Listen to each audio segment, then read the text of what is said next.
Looking for the right turn, make all the change you made. If you really want right, just hold on tight and I'll take it to the place to be. Do you know what today is? It's our hidden history. Our hidden history. Do you know what today is? Our hidden history. Tell me, do you know? Time running is a maze. All the things you can learn in short space, but the time's still running, don't let it waste. Yeah, you can learn with me, cause when I'm reading, oh, it's so amazing, so amazing. I flip the page, I see it written down again and again. I'm humbling, I'm hawking it, that if you will today, Sunday, Monday, Tuesday, Wednesday, Thursday, Friday, follow me, yeah, follow me, yeah, to the Saturday.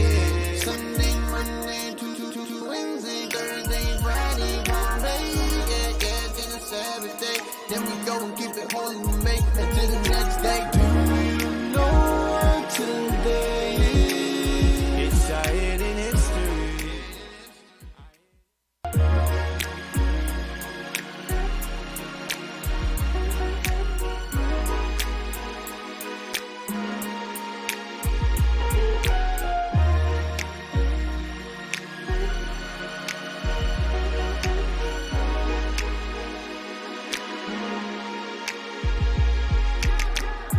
Do you really wanna know?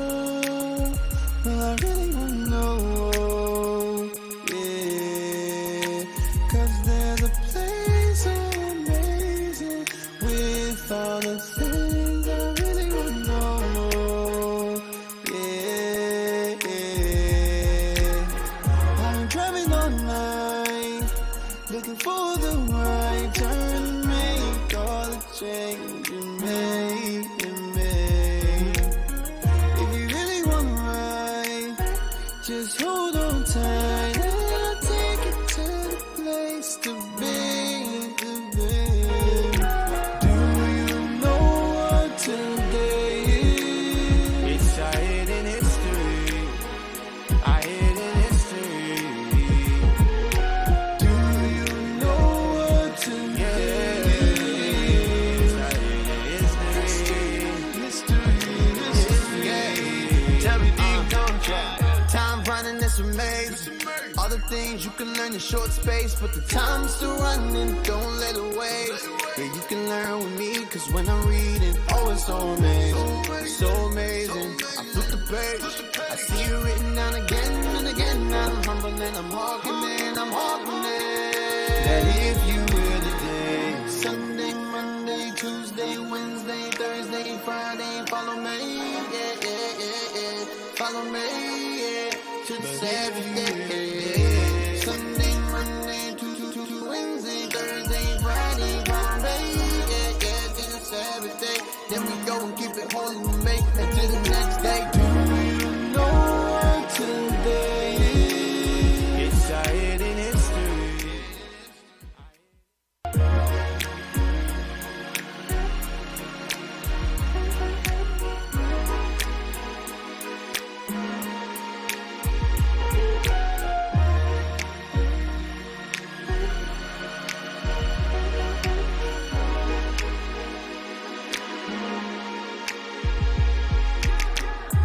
Do you really wanna know?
maze.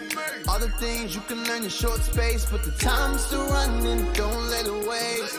Yeah, you can learn with me, cause when I'm reading, oh, it's so amazing, so amazing. I flip the page, I see it written down again and again. I'm humble and I'm hearkening, that if you will today, Sunday, Monday, Tuesday, Wednesday, Thursday, Friday, follow me, yeah, follow me, yeah, to the Saturday, Sunday, Monday, Tuesday, Wednesday, Thursday, Friday, follow me, yeah, to the Saturday. Then we go and keep it holy, we make it to the next day. Do you know what today is? It's our hidden history.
You can learn in short space, but the time's still running, don't let it waste.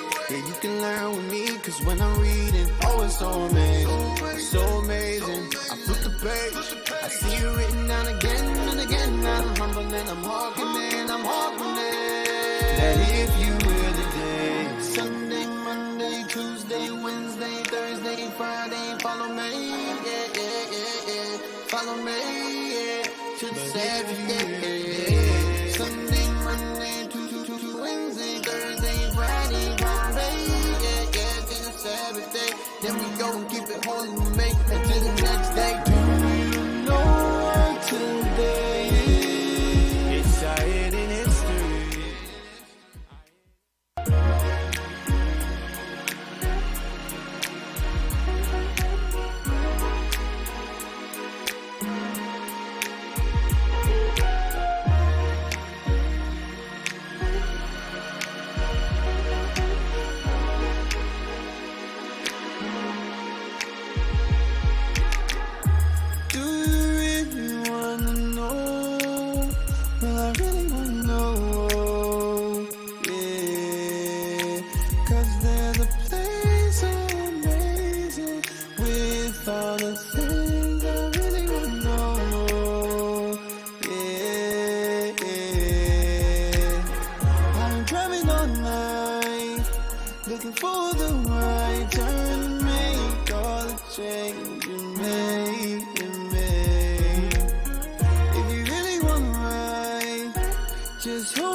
You can learn in short space, but the time's still running, don't let it waste. Yeah, you can learn with me, cause when I'm reading, oh, it's so amazing, so amazing. I flip the page, I see it written down again and again. I'm humble and I'm hearkening, that if you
Hey, Shalom Israel, Most High in Christ bless. We are back.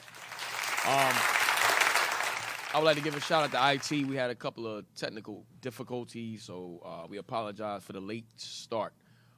But you're now tuned into Our Hidden History radio show. All right. Let's get into it. So last week, I like to do a little recap. Last week, we went into we started out. We entering into the destruction of Jerusalem. We enter into 70 A.D. All right. So last week we dealt with Josephus, how he became a traitor to his own people. How he became a traitor to his own people. All right, and how he sided with Rome. Now you have the book of Flavius Josephus. That name, Titus gave him that name, and he also became Titus' bodyguard. Give me that page again. Oh, I'm sorry. Before we do that, I wanted to go back into Africa. Remember Luke 21:24? Read Luke 21:24, and then I'm going to backtrack. I'm going to backtrack a little bit. Before we get into 70 AD, I'm going to backtrack a little bit. Go back to Luke 21:24. All right. Yes, sir. The book of Luke, chapter 21 and verse 24. Yep, read. And they shall fall by the edge of the sword, and shall be led away captive into all nations. And Jerusalem shall be trodden down of the Gentiles until the time of the Gentiles be fulfilled. Verse 21. Verse 21. Read. Then let them which are in Judea flee to the mountains, and let them which are in the midst of it depart out. So it says, let them which are in Judea flee to the mountains. The mountains is referring to Africa, all right? Fleeing deeper into Africa. All right, Israel is northeast Africa. So we fled deeper into Africa through Egypt, through North Africa. So like the one page we brought up with Labagola, how they went all the way across North Africa to Mauritania, which is Morocco. And then they flee, then from generation upon generation, they fled persecution from the Arabs who was taking us as slaves. All right, Bishop been going into that heavy, how they've been taking us as slaves and castrating us and the horrible things that these Arabs have been doing to us, all right, which was called the sub-Saharan slave trade. So during that time period, we were fleeing deeper into Africa from Morocco, all right, and you had some of us. So the whole point is we took different routes into North Africa and flee down into sub-Saharan Africa, okay? Now, get me the page, the book, show the cover. I don't want that yet. I want the page on Africa, description of Africa. So the bishop brings this book out. All right, he's been bringing this book out. It's called Atlas Geographics, or a complete system of geography, ancient and modern for Africa, containing what is the most use in, yes. What volume is that? Yes. Volume 4. Volume 4. What year? 1714. 1714. White eyes only. All right. Now, let's go into the page. Like I said, Bishop been bringing this book out. All praises the Most High. Watch what it says. Leo says, there are other kingdoms on the south frontiers of this country which are inhabited by a rich, industrious, and just sort of people. Judaism was the religion of the ancient Africans for a long time and succeeded by Christianity. You see that? Judaism was a religion of the ancient Africans. And it succeeded what? It succeeded. For a long time. And it succeeded? Go ahead. And succeeded by Christianity. Read. But Mohammedanism prevailed in the 208th year of the Hijra. So that's around 600. Okay, that's around the time that Muhammad started enslaving us, around 610. Go ahead. When all the Jews, Christians, and prostitutes of the African religion that could be found. Where were you at? And the Yeah, where the Jews, Christians, and possessors. Possessors. That F is the S. All right? Possessors. Old English. Go ahead. Possessors of the African religion that could be found were put to death. Mm-hmm. Yet in process of time, their intestine quarrels made them neglect Muhammad's law. Right. Now, go over. Yes, right here. The highlight some of. Matter of fact, read those of Upper Ethiopia. Read that. Those of Upper Ethiopia worshiped the Lord of heaven before the queen of Sheba went to Solomon to be instructed in the law of Moses. So we was in Upper Ethiopia. We was in Ethiopia. Okay? They called it Abyssinia. Abyssinia. Say those of Upper Ethiopia. I think they call what they call us today. Habasha. The Habasha. Yeah. The Habasha. Abyssinia comes from the word Habasha. Right. So Abyssinia comes from the word Habasha. Okay. So that was those of us that was in Upper Ethiopia. Read it again. Those of Upper Ethiopia. Hey. Matter of fact, hey, pull up some pictures of the Habasha. I think Habasha or Habasha. Yeah, But Habasha. yeah. The Habasha people. They look just like us. Look, that's our people. That's us. We got one Ari here. I'm sorry. Yeah. Oh, he's here. He's not here. Not here, but you know in the He's congregation. so-called Eritrean. Yeah. Ethiopian. Same people. Disrespectful. How's it disrespectful? It's the truth. I lie not. All right. Right. So go ahead. Right. So this is the Habasha, the Habasha people. All right. Go give me some more pictures. You look just like Ari. Yeah, he do look like oh sorry. I wasn't gonna say nothing, but he do. See, I lie not, man. Damn. Yeah, yeah, right here. Blow this up. This pic right here. So just put cornrows on them. Look, that's our people. Yep. That's us. Y'all crazy. You said put corn. Yeah, I'm sorry. Family of Aries. Okay. Yeah, that one on the right looks like his brother. Yeah. The head. Damn, it do. Yo, really, it do. It do. This guy crazy over here. Hey, but so this is our people, the Habasha up in Abyssinia. Okay, the Habasha people. All right, that's our people over in Ethiopia. All right, you can take that down. You take that down. All right, read on. Those of Upper Ethiopia worshiped the Lord of heaven before the queen of Sheba went to Solomon to be instructed in the law of Moses and the prophets. So we was already worshiping the Lord of heaven. We was already worshiping the Most High before the Queen of Sheba went to Solomon. All right, go ahead. When they embraced Judaism, as did also some of the inhabitants of Lower Ethiopia, who continued in it till they were caught Christianity by the queen of So they were taught. Christianity by the queen of Candace's eunuch, who was baptized by Philip. Right. So that goes back to Acts 8:31. All right. Now give me Zephaniah. Give me Zephaniah. So understand, we scattered all over Africa. Remember, we fled into Africa. Zephaniah 3. Yes, sir. The book of Zephaniah, chapter 3 and verse 10. From beyond the rivers of Ethiopia, my suppliants, even the daughter of my dispersed, shall bring mine offering. Right. So from beyond the rivers of Ethiopia. So the Lord is letting you know we have people in Ethiopia.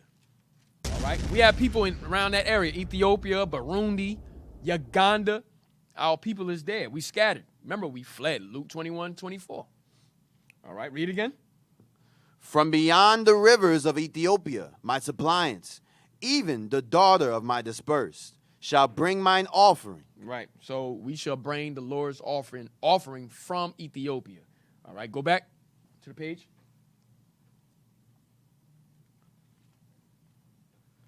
Some of the Jews who inhabit both sides, the nigger, derive themselves from Abraham. So listen good.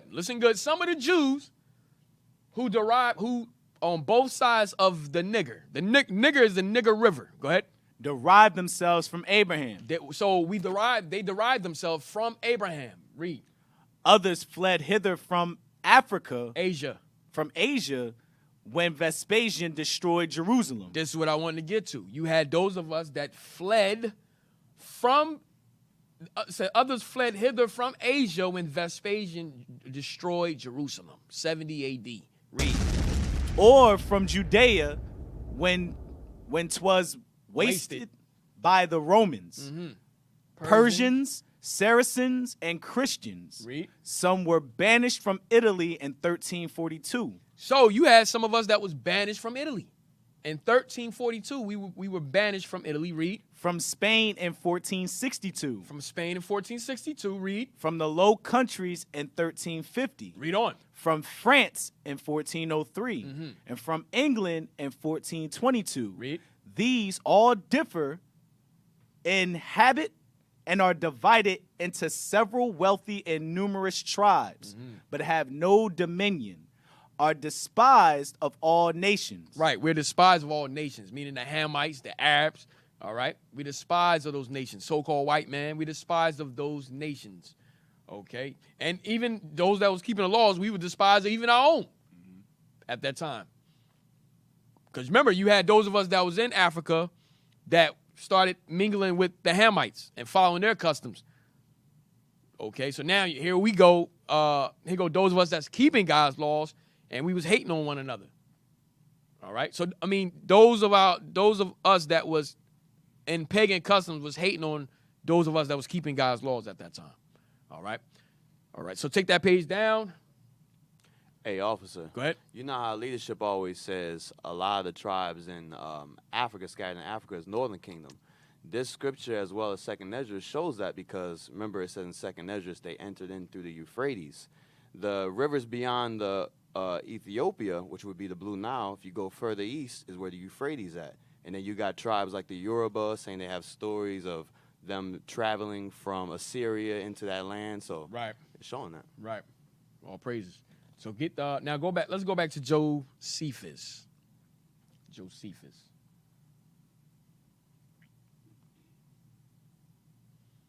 And how he sided with Rome. Read that again. The appointment of Josephus. The first step of the new government was to appoint military governors over the various districts of Palestine. Their task was to organize the defenses of the provinces, enlist men for the national army, and prepare food against the inevitable siege of various towns which the Romans would attack. Of the provinces, none was more important than Galilee. For one thing, there was no doubt that the Romans would come into Palestine from the north, and thus Galilee would be... Hey, let's get to the point with Josephus. I want to read all this again. Read Josephus' private motives. Josephus's private motives. What the government did not know about Joseph was his character and personal ambitions. So, what the government didn't know about Josephus was his character and his personal ambitions. Go ahead. He wanted to win glory, but he also wanted to be safe. So he wanted glory, but at the same time, he wanted to be safe. All right? He wanted to be safe, right? Go ahead.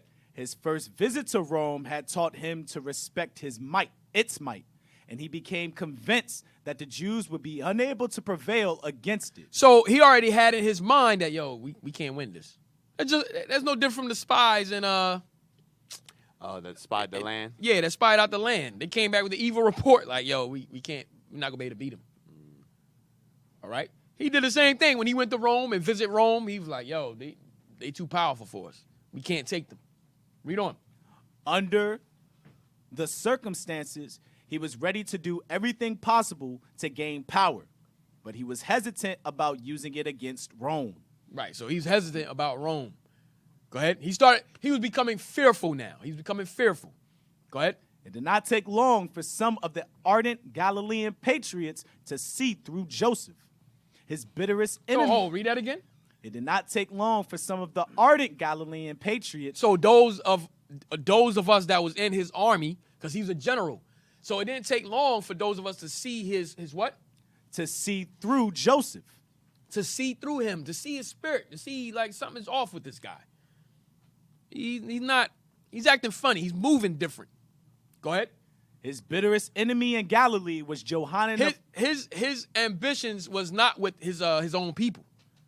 He had other ambitions. It wasn't to try to destroy Rome and to side with his own people. He had other ambitions. He wasn't even trying to win the war. He already knew in his mind, in his spirit, that he can't win the war.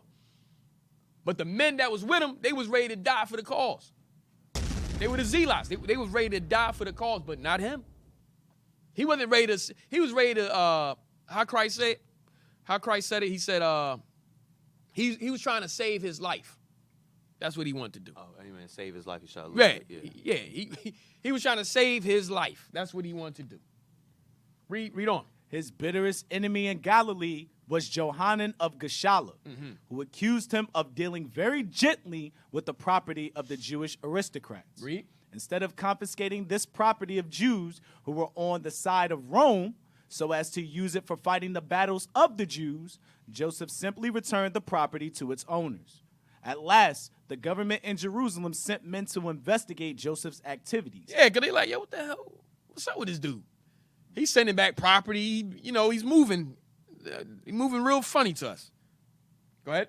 And, if necessary, to remove him from office. So they were already planning to remove him from the office. Go ahead. But he was clever enough to get around all difficulties and to retain his command. So he was a secret coon. He was a secret coon. He acted like he was for the cause of his people, that he's ready to die. But in reality, he was a secret coon. Read. Thus, instead of organizing the district for war, Joseph spent his energies in maintaining his personal authority.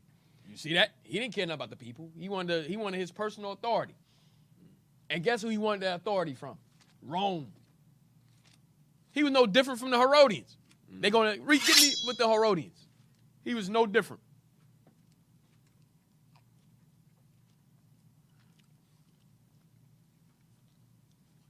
And the Pharisees. I think it's John 11. Yeah, verse 49. Oh, verse 48. The book of John, chapter 11 and verse 47. Then gathered the chief priests and the Pharisees a council and said, What do we? For this man doeth many miracles. If we let him thus alone, all men will believe on him. Talking about Christ, read. And the Romans shall come and take away both our place and nation. So they're like, look, man, we got to get rid of this guy. Because if we don't, the Romans are going to take away our position. All right? We're going to lose authority that we gain from the Romans. Notice they were called Herodians. Herodians, they was in support of Rome. You have the definition here? Put that up. Herodians, a party mentioned in the New Testament 3 times. Wait, can the people see it? All right, go ahead. Matthew 22:16, Mark 12:13. Read it again from the top, bro. Herodians, a party mentioned in the New Testament 3 times. Matthew 22:16, Mark 12:13, and 3 and 6, as joining with the Pharisees to oppose Jesus. So they joined with the Pharisees to go against Christ. Read. Jews who supported the dynasty of Herod. There you go. And what? And therefore the rule of Rome. Hey, the Zealots, they hated that. The Sicarii, they hated that. All right. So now you have a man who's pretty much just like them. That's running an army that hate Rome. This don't make sense. So they seeing through his actions and his motives that he's moving different. They like, yo, he's in favor of Rome, but we can't prove it right now. But the way he's moving, we seeing something that's off about him. You got something? You remember how we was comparing the Zealots and them to the Black Panthers and how they was against anybody that supported America? Yeah. He reminds me of the traitor that betrayed him. William O'Neill. William O'Neill. Yep. Yep. And he had position in the Black Panthers. Yeah, he gained position. Right. He did gain position in the Black Panther. I think he was the Top security. Yeah, or, yep. Yeah. Came to top security. All right, read on. He built thus instead. Thus, instead of organizing the district for war, Joseph spent his energies in maintaining his personal authority. Yo, this is a dangerous dude. This is a dangerous dude right here. Go ahead. Instead of preparing an army, he prepared an alibi by which he might eventually prove to Rome that he had never really been its enemy. Damn. There you go. So he's a general over an army of men that's ready to die for the cause, that hate Rome. But now here you got a man that's over you that's really about to, he's like, nah. He's like, I'm not really about leading this army. I'm really about favoring Rome. I'm siding with Rome. Go ahead. He built few forts. He made no attempts to inspire the wavering people with patriotic fervor. He gathered no resources for a long campaign. He didn't give a damn. Go ahead. He left the district exposed to the enemy. Damn, he left the district exposed to the enemy. Read. His vanity and selfishness, if not outright villainy, betrayed the cause of Jewish independence at the start. So he betrayed. The Most High hate betrayers. He betrayed the cause of Jewish independence at the start. Can't make this up. Let me show you what we did to traitors. In Maccabees with Judas, I know it's off. I think I know what you're talking about. They burnt them in the tower. You know what I'm talking about? Somebody can find that?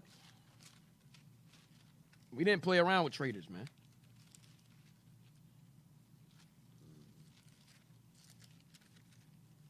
But we know traitors going to be around. The Bible prophesies that. Brethren should betray brethren. We know that's going to happen.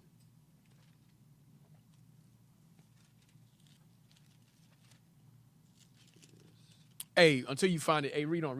Go back. Yeah. Roman preparations. In the meantime, the Romans were preparing a large and well-equipped army. So now, we getting into 70 AD. This is what we've been waiting for. So we about to hit 70 AD. What happened? How did it go down? All right, read. In the meantime, the Romans were preparing a large and well-equipped army to quell... Before we go there, hey, drop that. Somebody else find it. Hey, give me Deuteronomy 28:47 or 49. Where the prophecy... First, get Luke 21. Get Luke 21. When Christ said that all things, this is paraphrase. Yeah. Let's get the prophecy first. The book of Luke, chapter 21 and verse 22. Yep.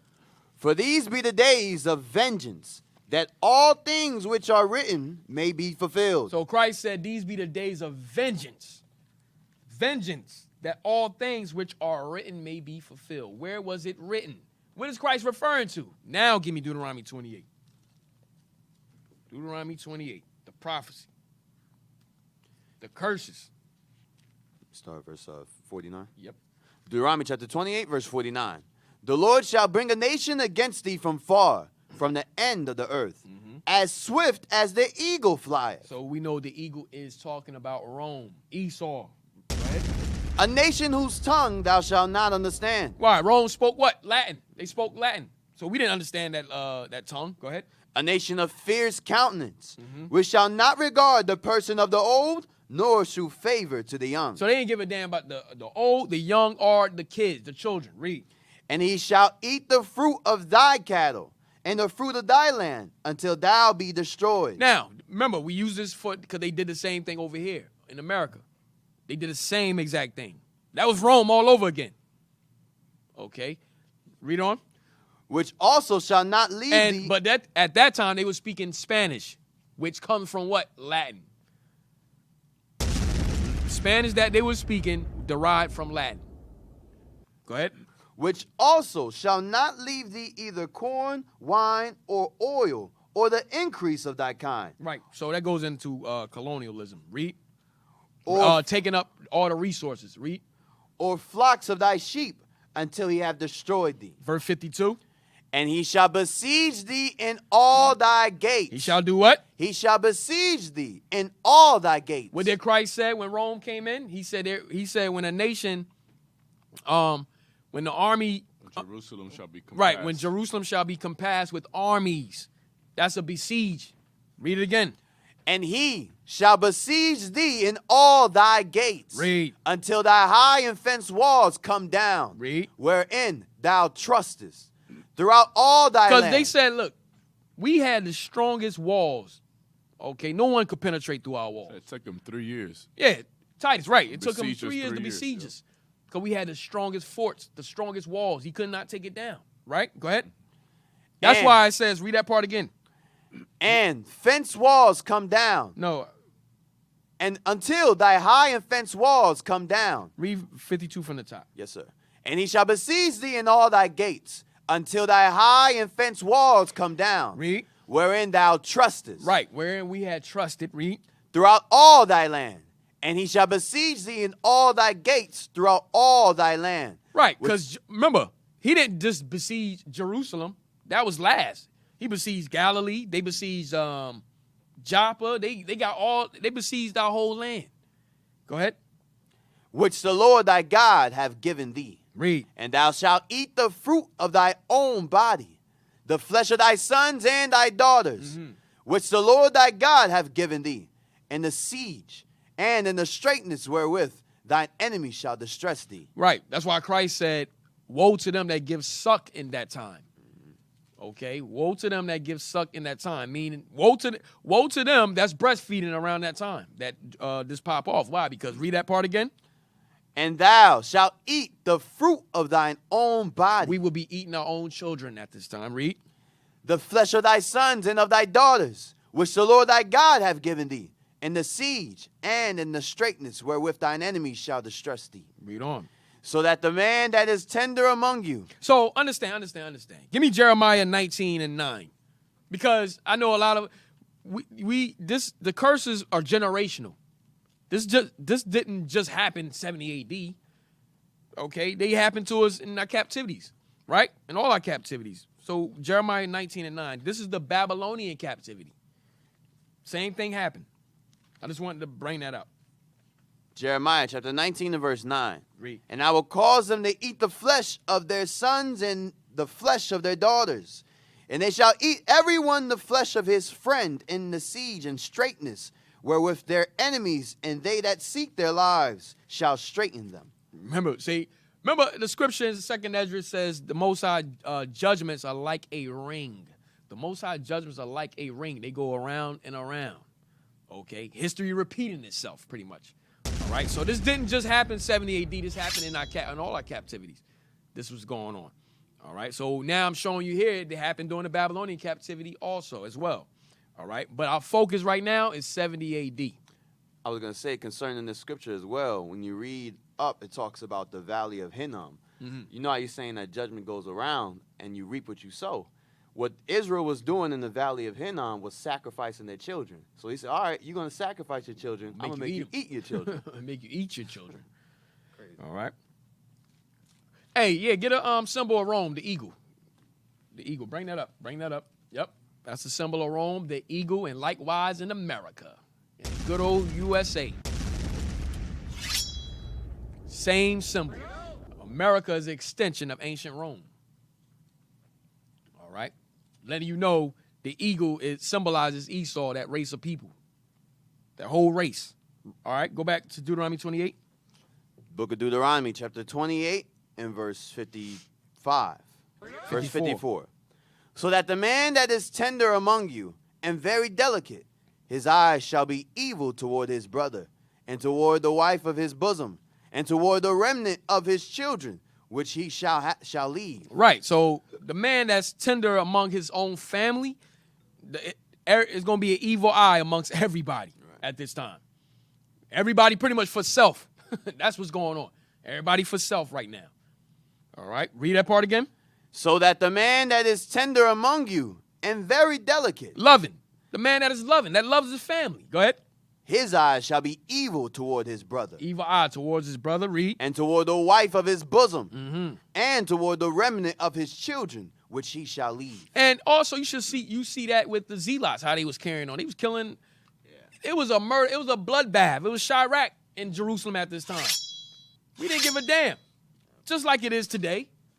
Just murdering, robbing each other. Okay. Killing each other. And this is a tactic that Rome played on us. They let us destroy ourselves within, okay? They let us destroy ourselves within, and then on the outside, they just waiting for us to make a move. They was waiting to make a move. Rome did this over and over again. Read on. Verse 56. Verse 55. So that he will not give Yo, man, what's up, man? You skipping? Nah, I was trying to find that other scripture for you. Oh. Verse 55. So that he will not give to any of them of the flesh of his children whom he shall eat. Why? Because guess what? Now, everybody, let me tell you what Rome did. We're going to get into it. Rome starved us out. Just like they did over in with the Palestinians. They starved them out. Yep. Right? Shut off their water supply. They did the same. This is their attack. This is how they get down. So they did the same things to us 70 AD. They did the the same thing here, where they came and conquered the Americas. They would use certain tribes against other tribes and not feed that army. And then when we would kill each other, we would eat the dead bodies of our own people because they weren't feeding us. But they would use us to conquer each other. Crazy. That's their tactic. It's an old strategy of theirs. Okay, so read that part again. 50, was that 55? Yeah. Read it. So that he will not give to any of them of the flesh of his children, whom he shall eat. What? Right, because now your family's looking for food. So they see you got some food somewhere. They come in, they like, yo, you got food. Like, nah, I ain't got nothing. Like, nah, you got food. You eating something. You hiding somebody's leg. Yeah, you hiding somebody's leg. You hiding the arm. Like, yo, what's up? So that's what it means in verse 54. It says, so that the man that is tender among you and very delicate, his eyes shall be evil towards his brother. All right? And we're going to show you that in history, that prophecy in history, when we go through the pages. Read on. Because he have nothing left him in the siege, and in the straitness wherewith thine enemies shall distress thee in all thy gates. You know what? Our people that talk about taking up, they want to take up arms and so forth. All this man got to do is shut down the water. That's all he got to do is turn the water off, man. It's that simple. Just shut the water off. Close up the grocery stores. We finished. We are finished. That's how they do. That's their strategy. Okay? Look what they did with the pandemic. They shut everything down. People lost their jobs. They couldn't pay for nothing. And that wasn't even... That wasn't even people going crazy. I'm talking about shelves empty. Nothing. Yep. So you like, yo, how the hell am I eat? So imagine when he's really coming down on us. Right. Go ahead, read on. Verse 56. The tender and delicate woman among you, which would not adventure to set the sole of her feet So upon now the we talking ground. about the black woman, Latin woman. Read it again. The tender and delicate woman among you. So the tender and delicate woman, the most loving sister among the mom. Go ahead. Which would not adventure to set the sole of her feet upon the ground. She was so precious, she wouldn't even put her feet on the ground. You understand? So that means, guess what? We had servants that was carrying us. Of the other nations, they was carrying us. Go ahead. For delicateness and tenderness. Her eye shall be evil toward the husband of her bosom, and toward her son, and toward her daughter, and toward her young one that cometh out from between her feet. So that tender and delicate spirit is going to leave her during this time. Go ahead. And toward her children which she shall bear, for she shall eat them for want of all things secretly in the siege and See that straitness. secretly, meaning when she had that baby, look, she's secretly eating the baby. Okay, this is what went down. This is what went down. All right, during the siege. All right. So now let's give me the page again.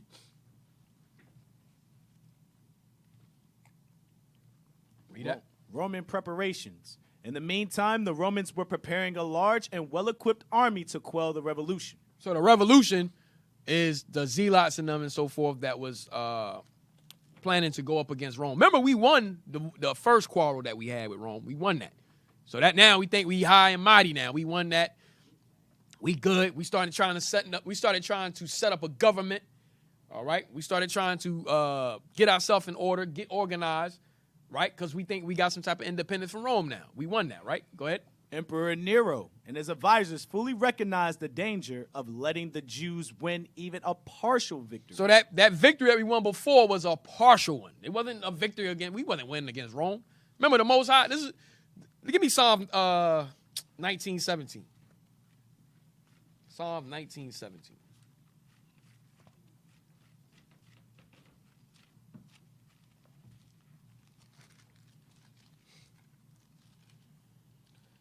Is that what I want? Yeah, it's 17:19.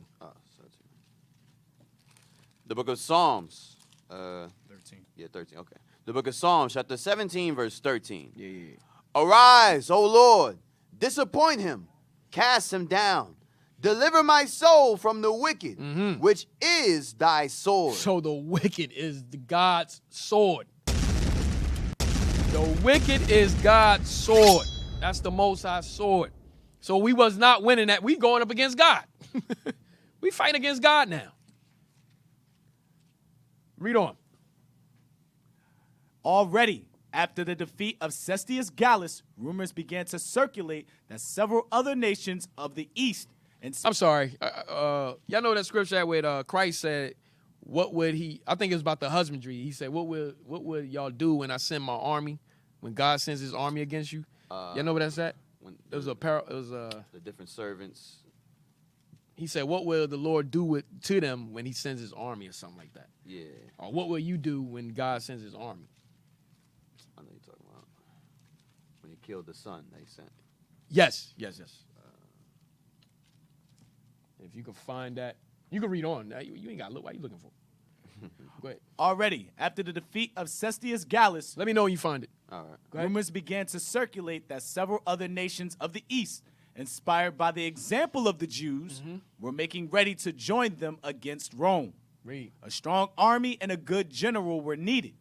Nero chose Not Josephus, but a strong army and a good general were needed. Go ahead. Nero chose Vespasian. From his youth, a soldier. Oh, I'm sorry. This is Rome. Rome needed to choose a good army and a good general because they sent Cestius Gallus before, and he couldn't do the job. We whipped his behind. All right, Cestius Gallus, we whipped his behind.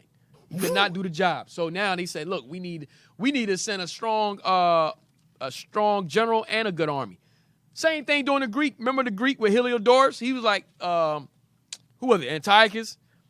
I think it was who was it? He was like, yo, well, who should we send? Because he got beat up by the angels, so he was like, well, who should we send to go back into Jerusalem for the treasury? Seleucus, yeah. Yeah, Seleucus. Yeah, Seleucus. So His brother he was Taurus. like, yo, like you better send your enemy or something. So say now here we are with Rome, and Cestius Gallus couldn't do the job, so they like, yo, who should we send now? Right? Go ahead. Nero chose Vespasian. From his youth, a soldier, not a brilliant, but a reliable man who had fought successfully against the Germans and the Britons. Which was us. They were fighting against us. We were the Germans and the Britons over there. Okay? Go ahead. He The assigned Gauls, the Gauls. Silures, the Yeah. Gauls and the Silures. That was us over there. They were fighting against. Read.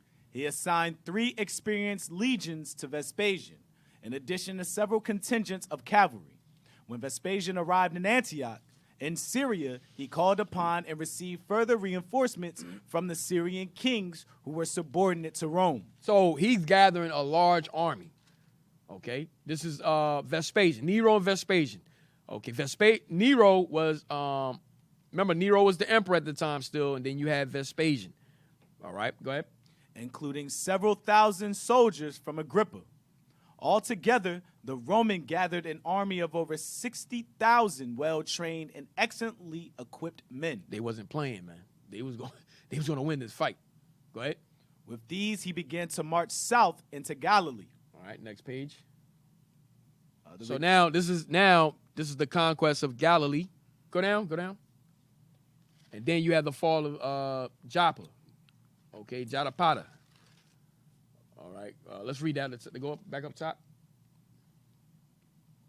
So this is around 67, 68 AD. Read. The conquest of Galilee. The arrival of the Romans at once reduced the forces gathered by Joseph. Insufficiently trained and uninspired, many left his ranks. Moreover, now it became apparent to what extent Joseph had failed to rally the support of the important cities of the province. One after another, they opened their gates to Vespasian, for it was perfectly clear to them that Joseph could bring them no help. So it was a wrap. He found out. Look, he's on the side. He's on Rome's side. Read. The most serious loss of this nature was the city of Sepphoris, the best fortified and the most strategically placed city in Galilee. The towns and villages which did not surrender were utterly annihilated by the Romans. After a few feeble efforts at fighting scattered portions of the Roman army, Joseph gave up open battles and shut himself and his army behind the walls of Jotapata. Damn. Read on. The fall of Jotapata. Let me see if I want that. Go down. Go down. Is there another page? Let me see. Oh, the traitor Joseph. Let's read that again. Then we're going to hit 70 AD. We're going to get, give me the history of the Jews with Heinrich Graetz after this. I think that's what I want next. Go ahead. The traitor Joseph. Long before the city fell, Joseph had planned to escape. But this time his soft words and persuasive logic failed. His own soldiers kept watch on him to prevent his desertion. When the city fell, Joseph was not among the slain. While the Jewish soldiers were making the Romans pay dearly for their lives, their commander sought safety in a cave, and a few days later surrendered to the Romans. Listen, he already had all this planned out. He already had this planned out. He was already, his spirit was already with Rome. Okay, he already had this planned out. It's not nothing, and they knew it. They knew it. They were like, yo, this dude, his mind is with Rome. It's not with us. Go ahead.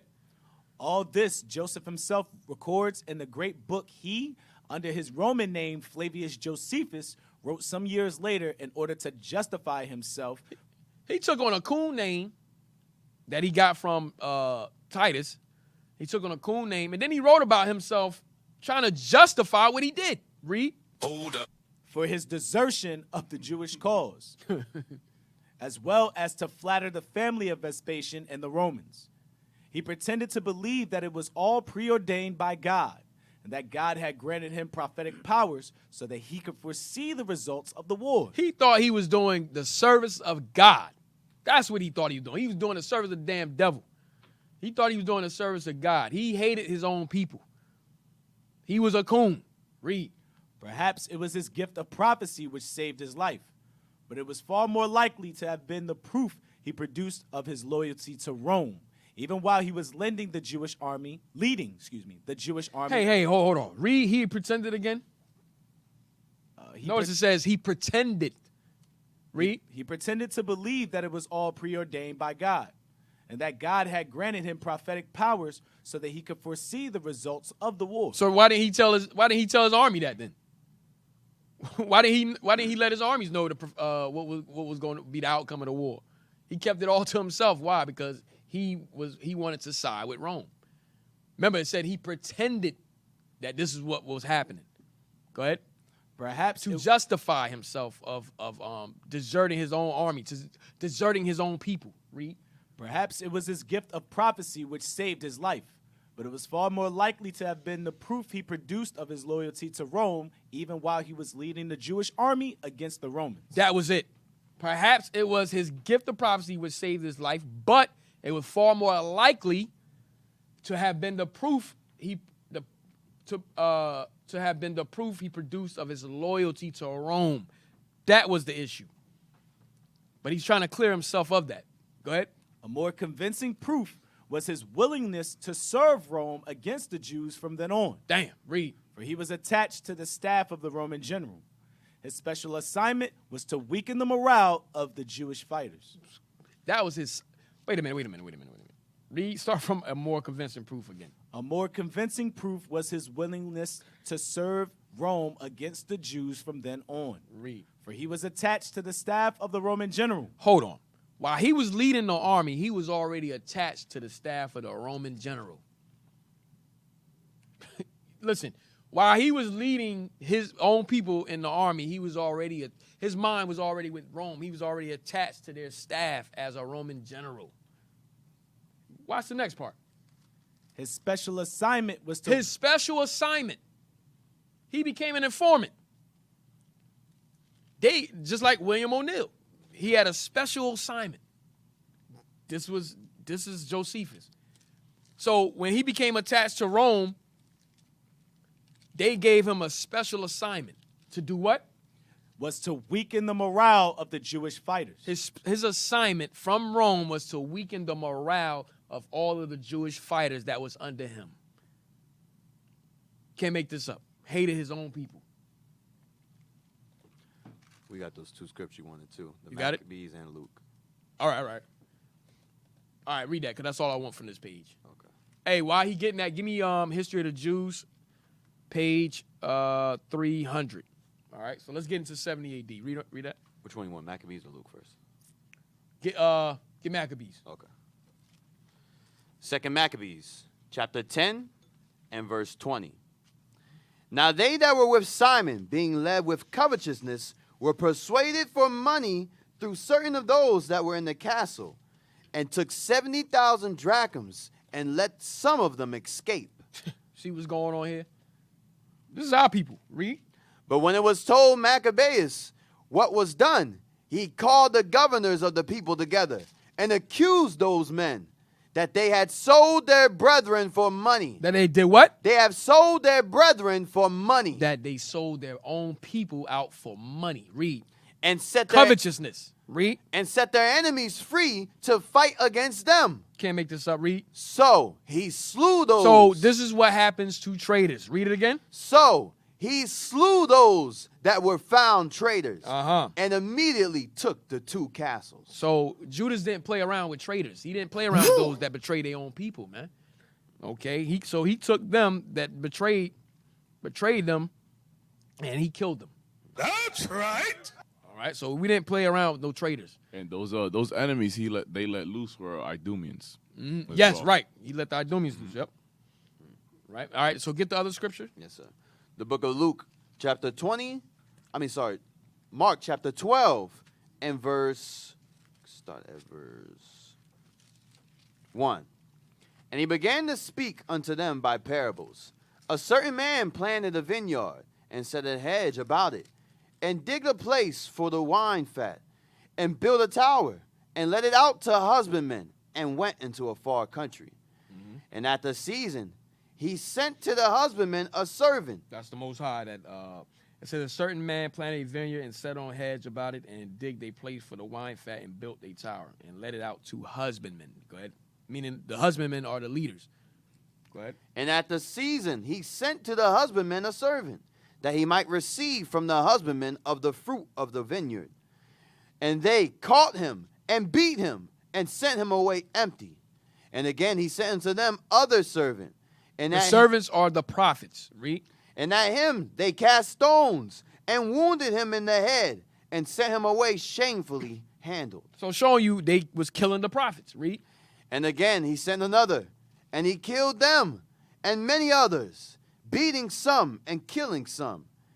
Having yet therefore one son, his well-beloved, This is Christ. he sent him also last unto them, saying, They will reverence my son. But those husbandmen said among themselves, The husband are the Pharisees, the scribes, the Sadducees. Go ahead. This is the heir. The leaders. Read. This is the heir. Come, let us kill him, So they knew who Christ was. Read. and the inheritance shall be ours. And they took him and killed him and cast him out of the vineyard. What shall therefore the Lord of the vineyard do? He will come and destroy the husbandmen, and will give the vineyard unto others. Right. That's not the one. The one with the army. It says army. They didn't say armies in the rest of them. You didn't see, bro. There's one with army. Oh, It is. It is. All right. My bad. But all praise. All praise. All right. That's a good one. Matthew 22. Ah, my man. My man. all praises. What verse? Please help. Help. Matthew 22 and what? Verse 3. Let me see. Let me look at it. Because verse 7, it talks about the armies that want to go against.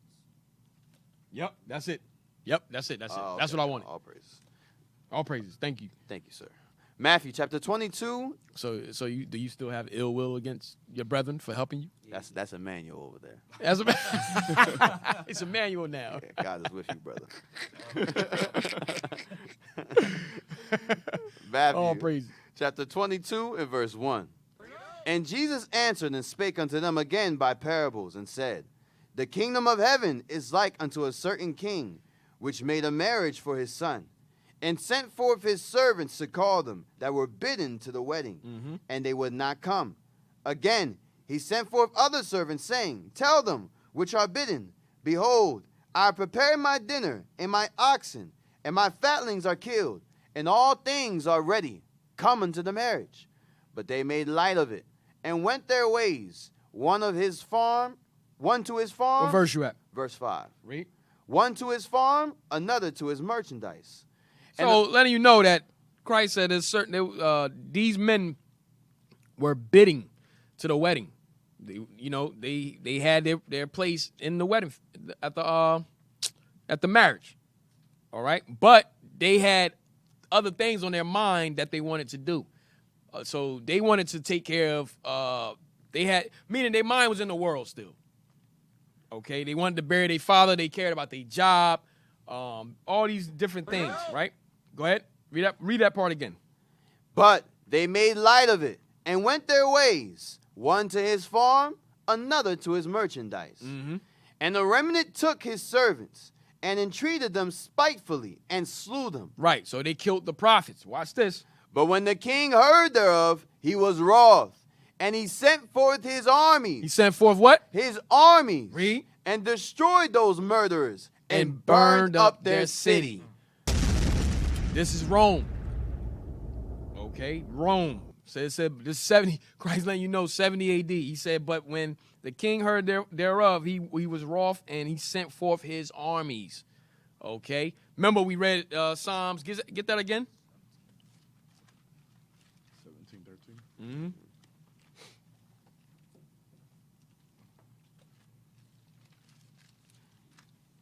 The book of Psalms, chapter 17 and verse 13. Read. Arise, O Lord, disappoint him, cast him down, deliver my soul from the wicked, which is thy sword. The wicked, which is the Lord's sword. The Lord's sword. All right, now let's get the page 300. Heinrich Greats. Okay. Hey, you got the cover? Show the cover. Show the cover. Show the cover. Show the cover. History of the Jews. All right, so this book is History of the Jews by Professor Heinrich Greats. Okay, this is volume 2. So this is a 6th volume. You can order it on a lot of times we go to A Books and so forth, but you can order it 6 volume set. Very good set to have. Volumes 1. This is volume 2. I know we use volume 1 a lot. Excuse me. So we use volume 1 a lot. All right. So I saw a 6-volume set yesterday for $90. Right. So it's expensive. Yep. It's expensive. All right. So this book written in 1890s. Okay. Page 300. Partly he feared Licinius Mucianus. Go down. I don't think I want that part. Yep. The most important step. Start at the Princess Berenice. The Princess Berenice was a friend of the Egyptian governor, and she was furthering the imperial election as an affair of the heart. Titus's love for her was so openly avowed that all her court were convinced that he had promised her marriage.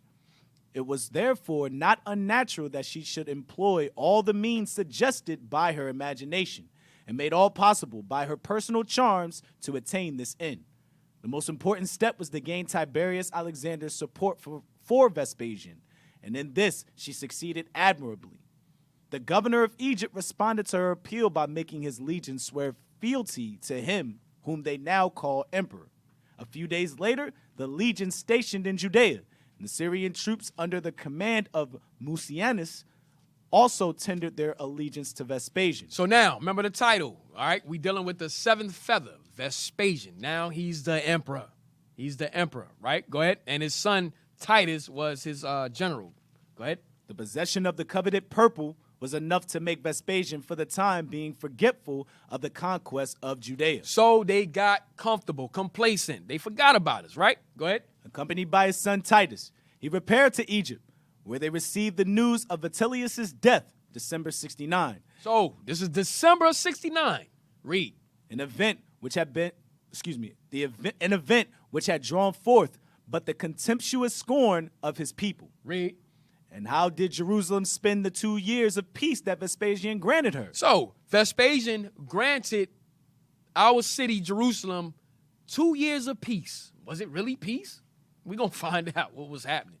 Was it really peace going on in the city? Read on. There were originally 4 distinct factions in the city. Factions goes into gangs. Look up the word factions. Look up the word factions.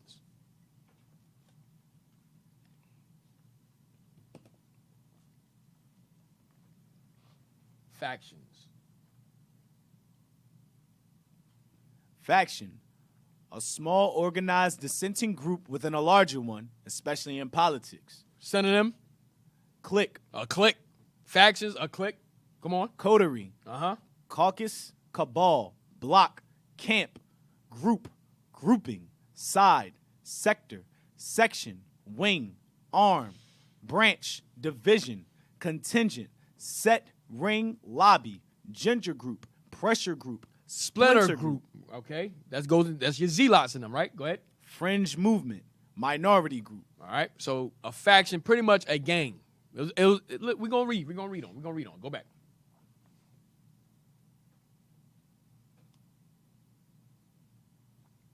Remember, Vespasian granted us 2 years of peace.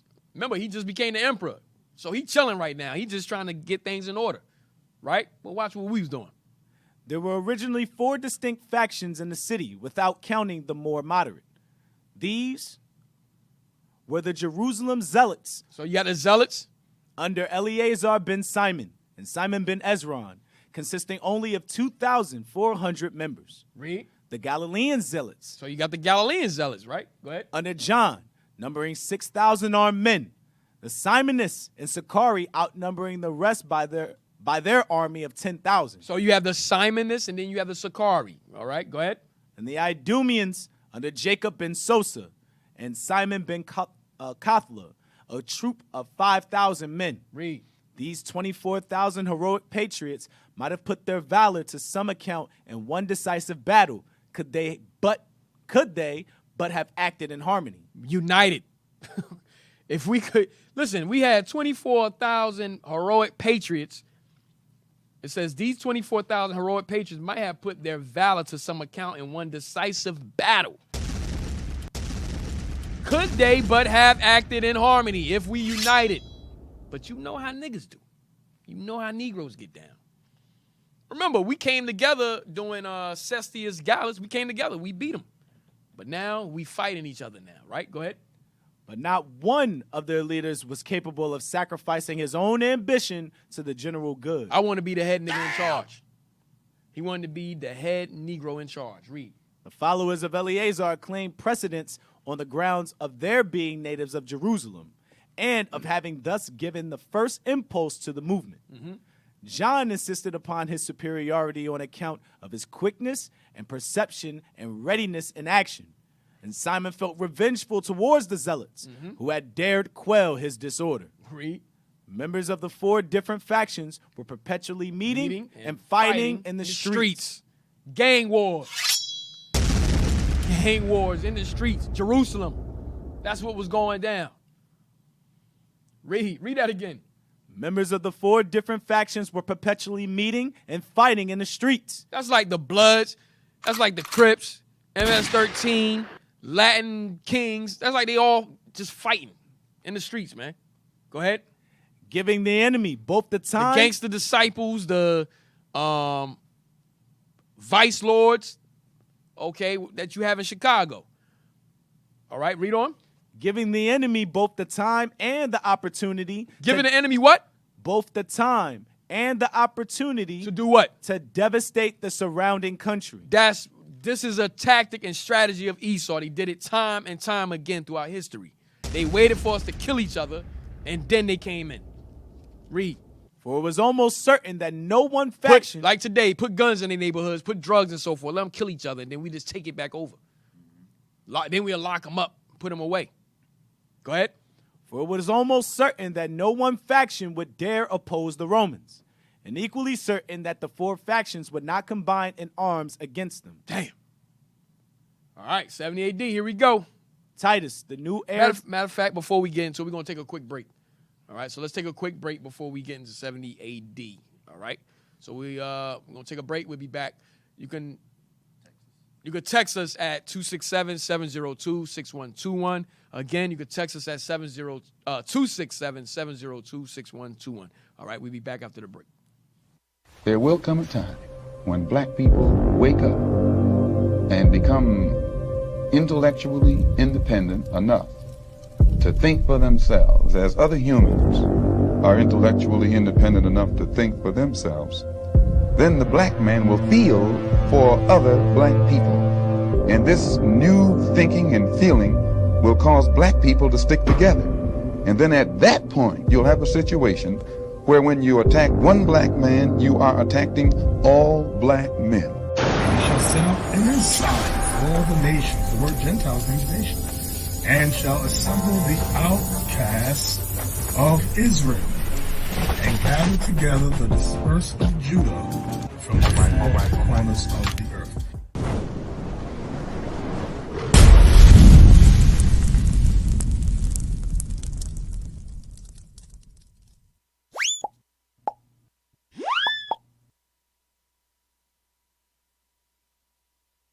IUIC Boom Cards are fun, interactive digital activity quiz cards for children ages 2 through 10. Our Boom Cards offer an educational product that is the first of its kind. We have decks in English and Spanish, tailor-made for young Israelites to learn our history and commandments. You can use them in your homeschool classroom and after-school assignments, or even on the go. The intuitive, easy-to-maneuver digital learning features found on our Boom Cards are self-correcting, allowing children to learn without their parents' help. Anytime you have an internet connection, you can fill your child's idle time with profitable and true biblical teaching. You can access IUIC Boom Cards on any mobile device or computer at www.boomlearning.com/author/IUIC. You can also download the Boom Cards app on the Apple App Store, Google Play Store, or even on your Kindle. Righteous digital activities and study tools for your children are now available through IUIC Boom Cards.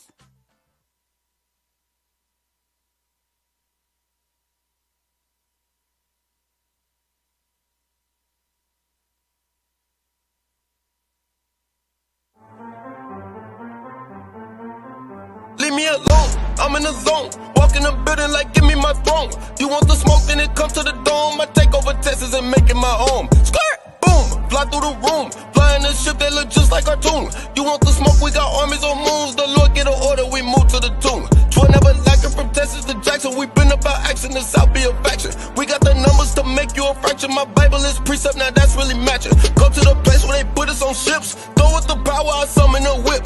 Don't do no talking, I gave all the options. Now give me my Bible and let's get it poppin'. Shout out to Dallas that beat a platoon. Look to the east and then back for the boom. We been up fighting from 12 until noon. Now burn a big house and then find all the coons.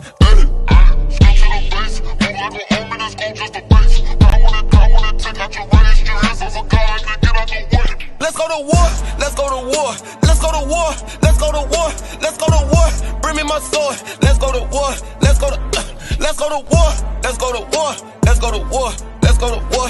Bring me my sword, let's go to war, let's go to war, let's go to Give me a soldier, an officer, teacher, a reader, a flyer, a mic and a speaker. I gotta beseech him. I cut him, then pass it to deacon. The captain gon' feed him, and bishop gon' lead him. He bleeding, fatiguey, anemic. Your pastor been dancing with demons. He fall like the season. It's treason when brothers believing they turning the leeches. Them times been screeching. Pull up and go. Wartime. No sorta yet. Look at them 4 signs. It's Caesar and Jesus, a kingdom you need to be seeking and looking for your tribe. I got Judah and Ephraim and Hill. Bible got secrets to heal. Bringing it closer, it's near. Shifting it, changing the gear. Breaking it, changing no feel. Making it plain and it's clear. Upright.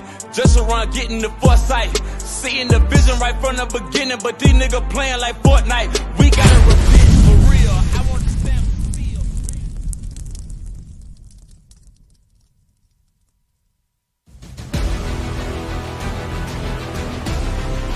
As the prophets moved from corners to countries, they stood united with one common goal: to awake the 12 tribes of the children of Israel. Follow us as we follow them in our latest edition of the Hebrews Journal, From Corners to Countries. Get your copy today. If we don't support our own, who will?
Purpose for coming out here is to gather the elect of our brothers and sisters scattered in the diaspora.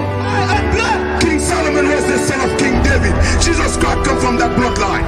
So Jesus Christ is not a white man. Jesus Christ is a black man. Those brokenhearted, read on from what? To preach deliverance to the captives and recovering of sight to the blind. Recovering the sight to the blind, those that have been blinded through religion, because religion teaches us everything outside of the Bible. Hay solución en Ecuador, Venezuela, Colombia, Sudamérica, Chile, Argentina, México, Salvador, Honduras, Nicaragua, todos donde están las 12 tribos. Jesus, igual aqui fazer, a cabeça Deus, a cabeça. Now we are lost sheep. We have to go back. We should encourage ourselves that we are Israelites.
seen what we just seen. It's hot in the bed. It's Moses!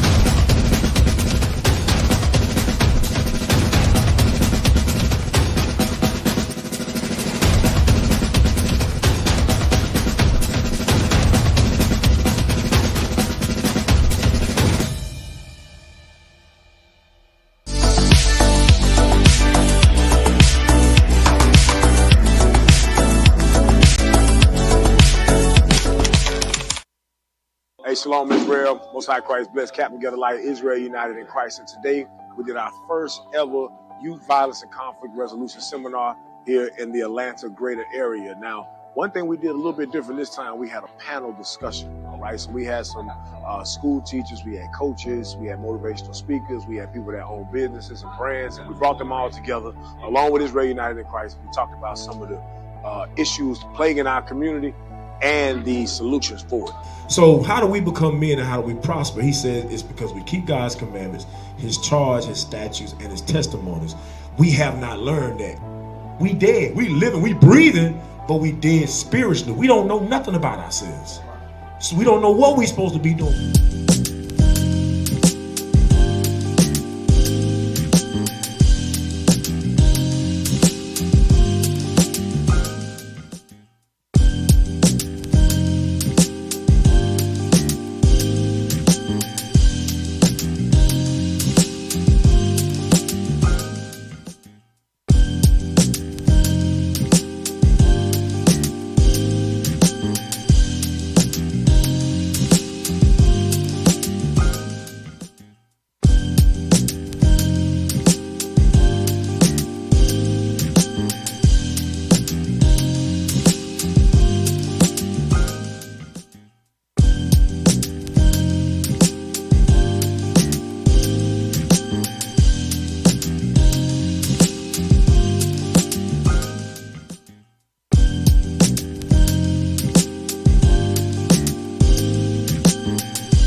Hey, Shalom, we back from the break, all right? We're back from the break. Hey, so we have a question. Read that. All right. Question is, Shalom, my question is, was Josephus ever dealt with for his treachery? So that's a good question. Was Josephus ever dealt with for his treachery? Well, we're going to read this real quick. Let me show you what happened to Josephus. Starting all the way at the top. You can start at King Agrippa. King Agrippa, who not only brought a contingent of men, but who also tried to influence the inhabitants of Jerusalem in favor of the Romans. Tiberius Alexander, who sealed his apostasy from Judaism by going into battle against his own nation. Read. And Josephus, the constant companion of Titus. So Josephus was a constant companion of Titus. We want to focus on that. Josephus was a constant companion of Titus. So guess what? Titus was protecting him. So was he dealt with for his treachery? Was there any payback for what he did to his own people? Titus kept them by his side. He was protected by Rome. He was protected by Rome. Read again. King Agrippa, who not only brought a contingent of men, but who also tried to influence the inhabitants of Jerusalem in favor of the Romans. Tiberius Alexander, who sealed his apostasy from Judaism by going into battle against his own nation. And Josephus, the constant companion of Titus. Watch this. Who from being a prisoner. So Josephus became a prisoner at first. Okay, by Titus. But watch this. Had become a guide in the country which he knew so well. Titus made him his guide. So he took him as a prisoner of war, but then Josephus said he could use him. He could use him, right? Go ahead. Titus was not experienced enough in the art of war. So Titus wasn't experienced in the art of war. Read. And so bade the Judean apostate stand by his side. You see that? So Titus kept him by his hip to do what? And gave him the command of his own bodyguard. That's what became of Josephus. He started to command. He became Titus' bodyguard. That's what he became. All right? So was he dealt with for his treachery? Titus had him close to his hip, man. Titus, he was a constant companion of Titus. Titus used him as a guide to maneuver around our land. All right? Go ahead, read on.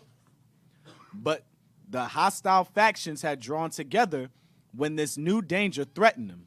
Shortly before the All right, that's it. Now, give me you got the Wikipedia? Yeah, you just put up Josephus on the Yeah, Wikipedia. just put up Josephus Tells you on the he died. Wikipedia. Let's see when he died. Remember, if you sided with Rome, they gave you what? They gave you fame, riches, honor. Okay? That's what they gave you. All right, read that. Flavius Josephus, AD 37 to 100, was a Roman Jewish historian and military leader. Best known for writing the Jewish War, he was born in Jerusalem, then part of the Roman province of Judea. Jump down. So it should look died, AD 100, Yeah. the age of 62, 63. He had 5 sons. So he lived a decent life. Wait, hold on. It's right here. Yeah. Come on, go back up. Start at he initially fought. He initially fought against the Roman Empire during the First Jewish-Roman War as general of the Jewish forces in Galilee, until surrendering in 67 A.D. Surrendering means he became a traitor. Read. To the Roman army led by military commander Vespasian after the 6-week siege of Yodfat. So he was 30 years old when he became a traitor. Yeah, became a traitor. Yep, 30 years old. Josephus claimed the Jewish messianic prophecies that initiated the First Jewish-Roman War made reference to Vespasian becoming Roman emperor. In response, Vespasian decided to keep Josephus as a slave and presumably interpreter. After Vespasian became emperor in AD 69, he granted Josephus his freedom, at which time Josephus assumed the emperor's family name of Flavius. You see that? So Titus eventually granted him his freedom.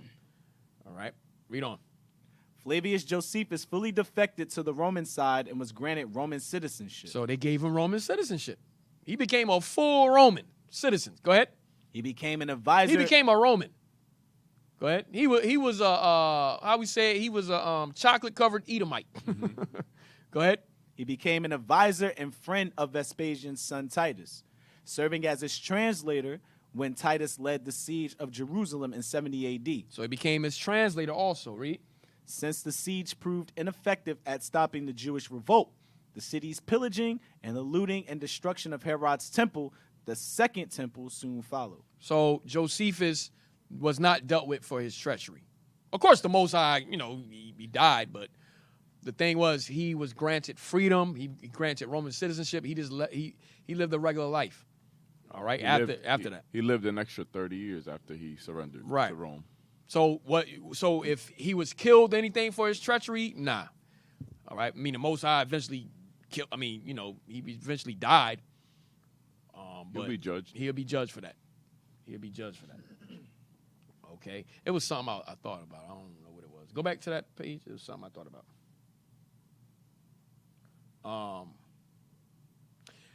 The prophecies. Remember, he said he pretended to understand the gift of prophecy. He pretended to, he pretended to know the gift of prophecies and so forth. I think that's going back into Josephus knew that he knew that Christ said that. Well, he knew what Christ said. Yes, that's what I'm trying to say. He knew what Christ said that we wasn't going to win this war. He understood about 70 AD. That's what he's saying. The desolation thereof is nigh. Right. He understood that. So he became a betrayer. He became a betrayer. He became a betrayer. So he understood the prophecy, but he became a betrayer. All right. You had three factions. You had those that fought against Rome, those that actually listened to Christ, and those that surrendered to Rome. Right. Right. All right. Now go back to the other page. So to answer your question, he wasn't dealt with his treachery. He lived a full life of Roman citizenship and so forth. They gave him his freedom. Titus kept him protected. He became the bodyguard of Titus. All right. And these are the things that this is how Rome get down if you side with them. Okay. They give you riches, fame, and all of that. So that's how he lived his life after 70 AD. All right. What page is this? I don't want that right now. Give me 300. Go back to 300. Yep, the bottom of 300. Read that. Hold on. Go down. Go up. Go up. All right. Go back down to the bottom of 300. All right. So let's get into 70 AD before we end. And how did Jerusalem spend the 2 years of peace that Vespasian granted her? There were originally 4 distinct factions in the city. So we read that. Go back. Go next page. Go down. Yep, Titus, the new heir. Read that. Titus, the new heir to the imperial throne, at last made his appearance before Jerusalem, February 70. So, hey, pull up. Now we in the 8th feather. Pull up the Bible Atlas real quick. That's crazy. Josephus surrendered in 67, and 3 years later, he came back with Titus and besieged Jerusalem with Titus. Because he knew. He surrendered at the beginning of the siege. Mm-hmm. When the Jerusalem started being compassed with armies, he knew, Christ said this. He said that. But he didn't run away. He decided to surrender. He decided to surrender. And then 3 years later, at the completion of the siege, he came back with Titus and betrayed and, guided him. All right, let's read this. And then I want to go back to that page where it say he understood the prophecies. I want to go back to that after this page right here. I know I'm all over the place. All right, go ahead. Titus, Flavian, AD 79 to 81. Rome again burns, AD 80. Dedication of the Flavian Amphitheater, the Colosseum. Arch of Titus, dedicated, AD 81. So, I'm sorry, we're not at the 8th feather. We still with Vespasian. We still dealing with Vespasian, the 7th feather. I'm sorry. All right. Titus was working under his father as a general. He's working under his father, and he was the 8th feather. So we'll deal with that later on. All right. Now go back to the page of Josephus about the prophecies. He pretended to know. Yep. Blow that up. He pretended. Sorry about that. Go ahead. He pretended to believe that it was all preordained by God. So he understood Luke 21:24. He understood that. Right? Go ahead. And that God had granted him prophetic powers so that he could foresee the results of the war. So That's what it means by God granting him prophetic powers. So because he understood Daniel 9:25, he understood that. He took credit for it. Instead of giving glory to the Most High, he took credit like, nah, I got it. Right. Go ahead. Perhaps it was his gift of prophecy which saved his life, but it was far more likely to have been the proof he produced of his loyalty to Rome even while he was leading the Jewish army against the Romans. So because he didn't want to follow Christ and what Christ said, he decided to stay and fight. But because he understood, damn, he did say that he was going to take over Rome. This is what's happening. He decided to become a traitor and side with them. Okay, he still became a traitor. He became a traitor and side with them. All right, and gave allegiance to Rome. That's what happened. I mean, Christ did prophesy, they shall betray one another. Yep. And then the love of many shall wax cold. All right, so you can take that page down and give me, now let's go back. Read that. Titus, the new heir to the imperial throne, at last made his appearance before Jerusalem, February 70, fully expecting that he would be able to force the city into submission. For it was so when it says he's the new heir, I misunderstood that. When he says the new heir, meaning his father Vespasian was the emperor, and he was next in line. That's what it means by the new heir. Basically the crown prince. Read the crown prince. Go ahead. For it was almost a reproach to the Romans that this rebellious capital should have maintained her independence for 4 years. The prestige of the new imperial house seemed in some measure to depend upon the fall of Jerusalem. Read. A protracted siege would necessarily imply weakness in the military power of Vespasian and his son. Although Titus was eagerly looking forward to the subjection of Judea, he could not complete his preparations for the siege of Jerusalem before the spring. He collected an army of not less than 80,000 men. Damn. Go ahead. Who came bringing with them the largest number of battering machines that had been used in the warfare of that time. So look, they prepping hard. 80,000 men, battering machines. It's about to go down. Go ahead. 3 traitors amongst the Judeans were most useful to him in his laborious undertaking. So we got more traitors. More traitors. Read it again. 3 traitors amongst the Judeans were most useful to him in his laborious undertaking. Read. King Agrippa, who not only brought a contingent of men, but who also tried to influence the inhabitants of Jerusalem in favor of the Romans. Right. So we read this page already. We're gonna read it again. Read it. Tiberius Alexander, who sealed his apostasy from Judaism by going into battle against his own nation. Read. And Josephus, the constant companion of Titus, who, from being a prisoner, had become a guide in the country which he knew so well. Titus was not experienced enough in the art of war, and so bade the Judean apostate stand by his side, and gave him the command of his own bodyguard, Perfectus Praetorio. Read. But the hostile factions had drawn together when this new danger threatened them. Shortly before the Passover festival, numbers of devoted men streamed into Jerusalem to defend their holy city. Right. So you had those of us that was still streaming into Jerusalem. Remember, Christ said, those are without, don't come into the city. Go ahead. The elders and chiefs had sent messengers to the people living in the outlying provinces, praying for help. So you see what was going on? You had the elders and chiefs that was sending messages to those of us that to the dispersed. Like, yo, we need help. Come in. Come and help us. Go ahead. And the request was not made in vain. The walls of Jerusalem were fortified more strongly than ever. Read. At the last, Titus assembled his huge army from all sides and encamped at Scopus Sophum, north of Jerusalem. He summoned in the first instance the inhabitants to surrender.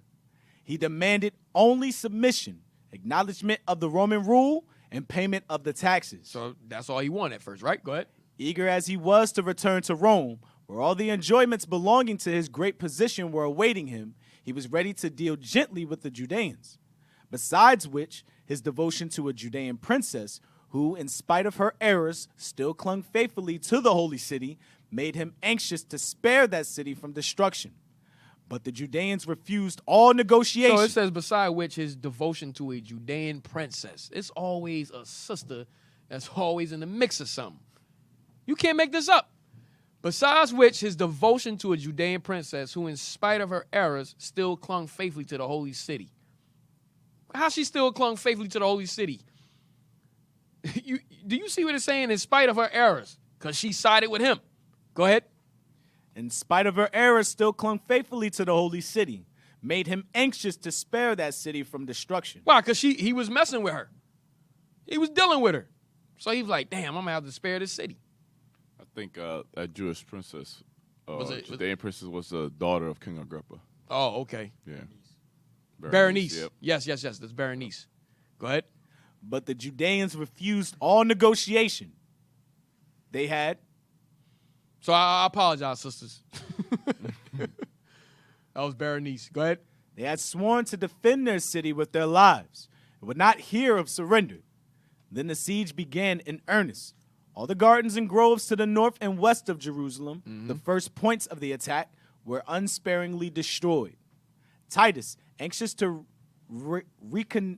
reconnoiter the ground, advanced with a few followers to the north wall, where he narrowly escaped being taken prisoner. The first feat of arms upon the part of the Judeans was crowned with success and seemed a good omen for the future. A few days later, they surprised and totally discomfited the 10th Legion, who were pitching their tents on the Mount of Olives. But unfortunately, this skirmish proved fruitless, for the Judeans were always obliged to retreat to their fortresses, not, however, without having convinced the Romans that they would have a desperate foe to encounter. Read on. The besiegers succeeded in pitching their camps on 3 sides of the city and in raising their engines against the outer wall. So now we besieging Jerusalem now. Go ahead. Remember Deuteronomy 28:52. Read. Titus commenced operations during the Passover festival, March or April 70, when he believed that the Judeans would not be willing to fight. Don't that sound familiar? Remember in Maccabees, they try to come against us on the Sabbath because they believe that it's the Sabbath. We're not going to fight on the Sabbath. And guess what? 1,000 of us had died during that time because it was the Sabbath. We didn't fight. So Mattathias he made an order that, look, we got to defend ourselves no matter what, or we'll be uprooted out of the earth.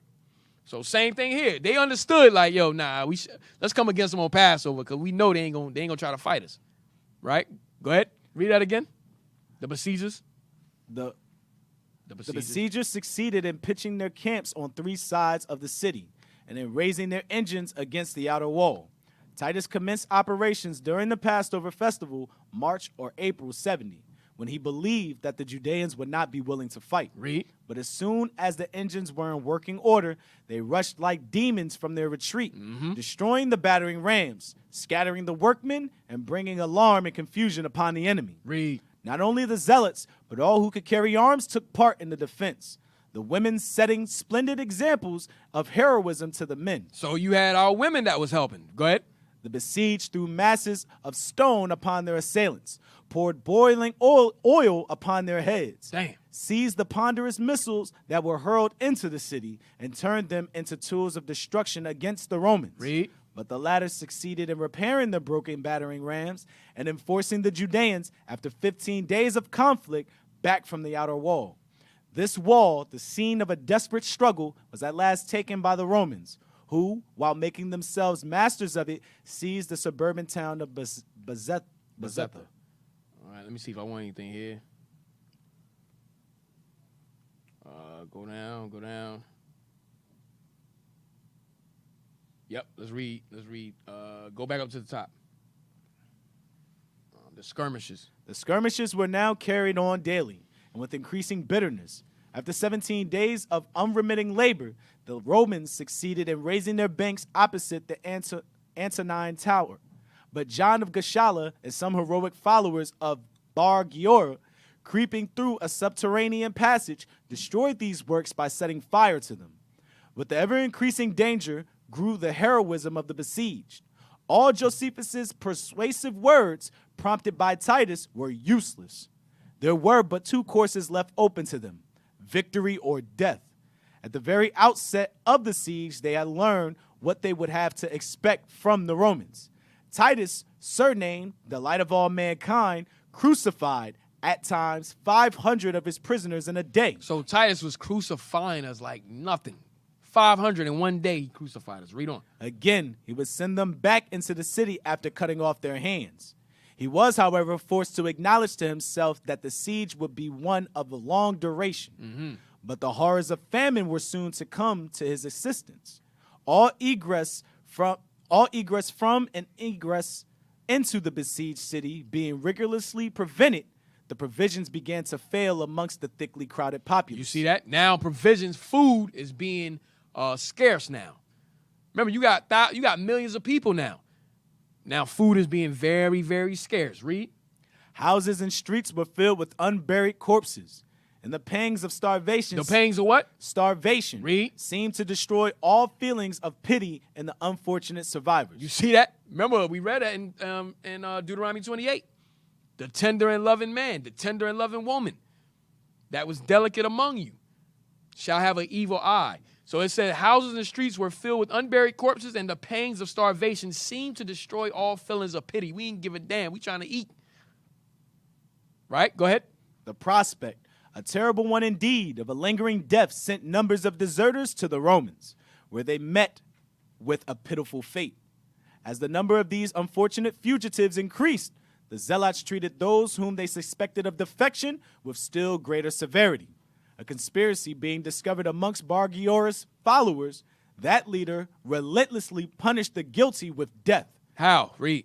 They were all beheaded in full view of the Roman camp, amongst them being Mattathias Boethus, of priestly family. Right. All right, go to the next page. Let me see. Go down. All right, go ahead. Let's get to where he destroyed Jerusalem. Let me see. Oh, read this. Read this. This is Deuteronomy 28 right here. Men, go back to the next page and then read up to that point. So you can start at, meanwhile, the inhabitants. Hold on. Yep, go up. Start at the zealots. The zealots struggled manfully to prevent the Romans from completing their earthworks. Damn, we ain't got no water? We ain't got no water. I know my man needs some water. But at the end of 21 days, the battering rams were again pointing at the Antonine Tower. The walls surrounding the fortress fell at length under the tremendous blows from without. Mm-hmm. What was the surprise and horror of the Romans, however, when they discovered that a second and inner wall had been erected behind the one they had succeeded in destroying. So we built another wall so they couldn't get through. Go ahead. They tried in vain to storm it, the Judeans repulsing a nocturnal attack. The battle lasted until the following morning. It was at about this time that the daily sacrifices ceased on account of the scarcity of the animals.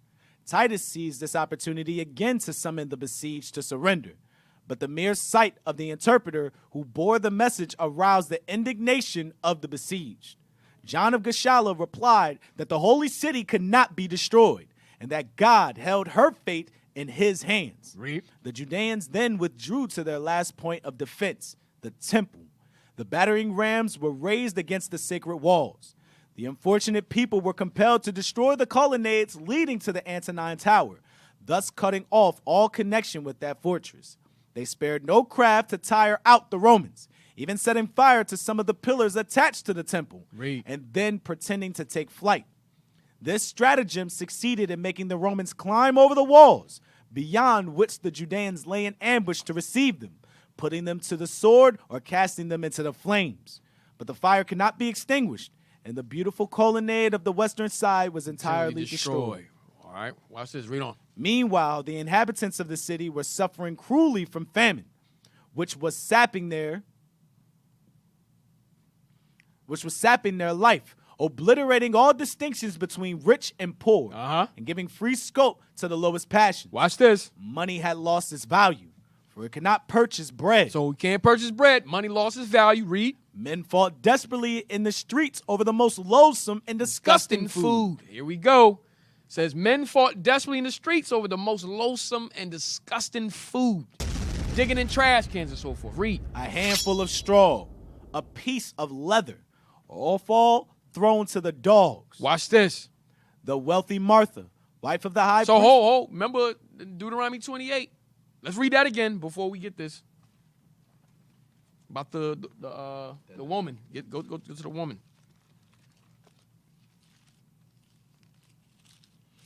The black woman. The book of Deuteronomy, chapter 28 and verse 56.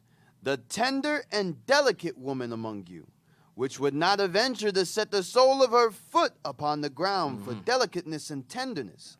Her eye shall be evil toward the husband of her bosom, and toward her son, and toward her daughter, and toward her young one. Go ahead. That cometh out from between her feet, and toward her children which she shall bear, for she shall eat them for want of all things secretly in the siege and straitness, wherewith thine enemies shall distress thee in thy gates. All right, now go back to the page. Watch this. The wealthy Martha, wife of the high priest Joshua ben Gamaliel, whose wont it had been to step on carpets. Remember, tender and delicate.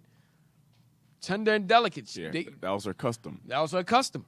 She was accustomed to step on carpets. Read. From her house to the temple. From her house to the temple.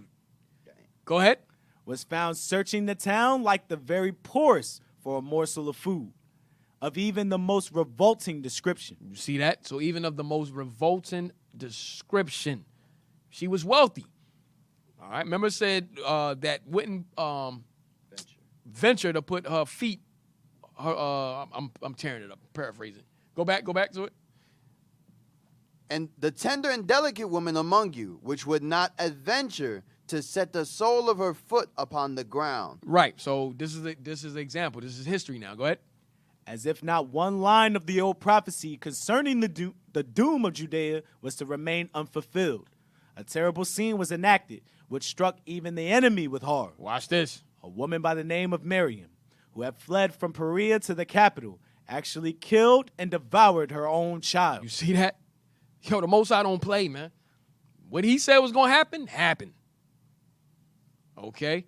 So hear it now. We in history now. We read the prophecy. Christ said all things that may be fulfilled, for this would be the days of vengeance.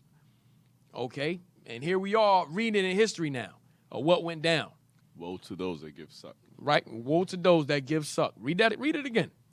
A woman by the name of Miriam, who had fled from Perea to the capital, actually killed and devoured her own child. So she actually killed and devoured her own child. Let's read on.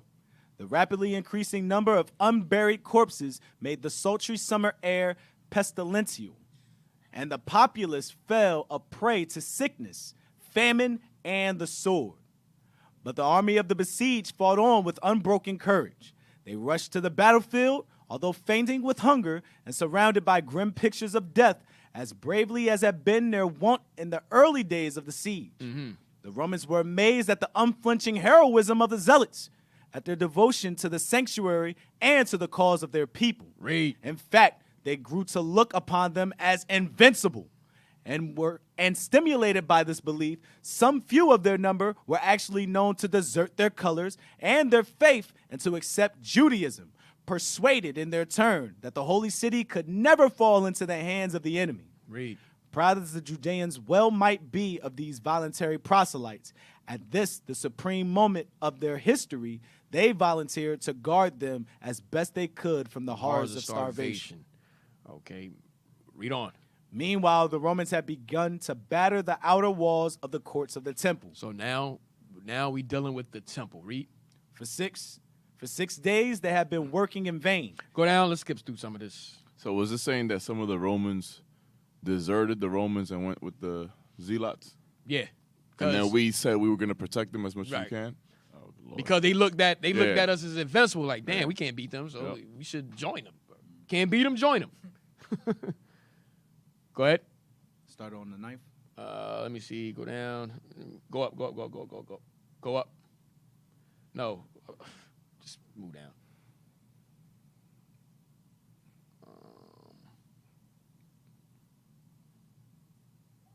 Shoot, we better not be caught with them. But the hour.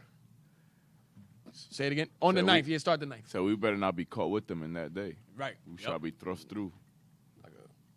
On the ninth ave, the Judeans made another desperate sally, but were driven back by an overpowering force of the besiegers. But the hour of the city's doom was about to strike, and in striking, leave an echo that would ring through the centuries to come. The besieged attempted one more furious onslaught upon their enemies. They were again defeated, and again driven back to their sheltering walls. Watch this. But this time they were closely followed by the Romans, one of whom, seizing a burning firebrand, mounted upon a comrade's shoulders and flung his terrible missile through the so-called golden window of the temple. What happened? Read. The fire blazed up. It caught the wooden beams of the sanctuary and rose in flames heavenwards.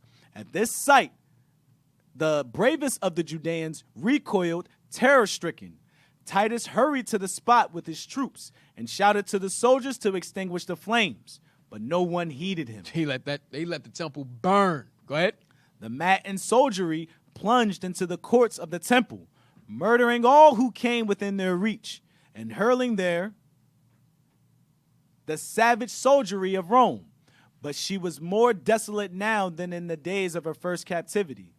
For hushed was the voice of the prophet who once foretold the end of her widowhood and her mourning. So now we have the destruction of Jerusalem and the burning of the temple. Okay. So now, watch this. Now we're going to go to the aftermath of what happened. What happened to us afterwards. Matter of fact, let's get, go to History of the Jews real quick. No, Esau burned the temple twice, man. Yeah. Yep. They love burning our temple down. And taking over our towns, taking over our land. Go to History of the Jews, History of the Jewish Nation. Let me see.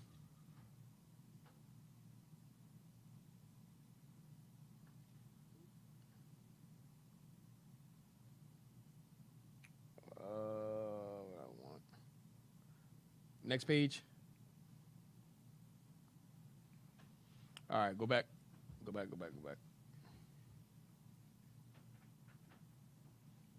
Start at before. Is there a page before that? All right, so look, do this. Go back to History of the Jews, Heinrich Graetz. Let's finish up there, and then we'll head back. I want y'all to see what happened to Titus after he burnt the temple. He knew, he even admitted that the Lord had him to destroy the city and the temple. He admit that because they couldn't break through our walls. So he was like, only God could have gave him, put that spirit on to do that. All right, watch this. Read. The afterthroes of the war. It would indeed be difficult to describe the sufferings of those who were taken captives in the war. Estimated at the number of 900,000, the surviving inhabitants of Jerusalem were driven into the site of the temple and placed under the guardianship of a certain fronto and a freed slave. All those who were recognized as insurgents were crucified. The princes of Adiabene alone being spared and sent as hostages to Rome to secure the loyalty of the king of Adiabene. 17,000 prisoners died of hunger, many of them being neglected by Fronto, whilst others indignantly refused the food which their conquerors offered them. From amongst the youths above 17 years of age, the tallest and handsomest were selected for the Roman triumphs, whilst others were sent to labor in the mines for the rest of their lives. So they sent us to labor as slaves in the mines for the rest of our lives. Go ahead. Or were relegated to the Roman provinces to take their part in the fights of the arena. So they made us gladiators. Go ahead. Youths under the age of 16 and most of the female captives were sold into slavery at an incredibly low price, for the market was glutted. How many scenes of horror must have been witnessed and enacted by those unfortunate ones? Read. They had, it is true, one ray of comfort left. Possibly they might be carried to some Roman town where a Judean community existed. Their own people would assuredly give any sum to purchase their freedom and would then treat them with brotherly sympathy. Right. Read on. Vespasian now declared that all Judea was his property by conquest and bade the Roman officials divide the country into lots. So, look, they taking our land again. They like, yo, let's move in. Go ahead. We take different parts. Go ahead. Offering them to the highest bidder. And why should he not do so? Had he not fertilized the land with blood? Besides which, the sale would realize great profits, and Vespasian cared even more for gold than for honor. And what was the work of the merciful Titus after ordering the execution of thousands and co-signing thousands to slavery? In his march through Syria, he was followed by the most vigorous of his captives in chains. So they had a procession. Remember in 2 Maccabees 6 that they Antiochus had us Bacchus carrying ivy in their procession. This is what they did to us. Read. When he held his court in Caesarea and entertained his friends in true Roman style, wild beasts were brought into the arena, and Judean captives fought with them until they were torn to death. They had us as gladiators fighting against these animals. Read. Or they were forced to fight one against another, dying by each other's hands. Hold on. Hey, give me the page. I think it's page 28 or 30. 28 or 30. I'm gonna show you how that arena was built. Who was built by? History of the Jewish nation. I'm sorry.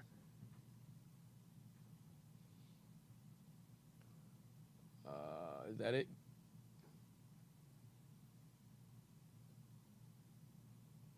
Let me see. That's page 30. There's no 28. It might be. Go back to page 30. Oh, here we go. Go down. All right, next page.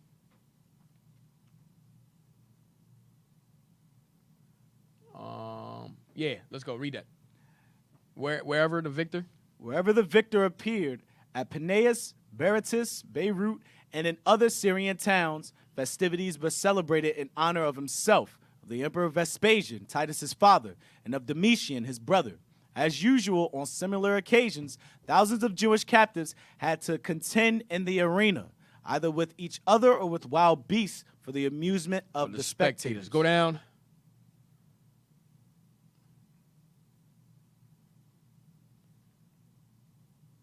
I don't want that one yet. All right, go leave that. I thought I had it.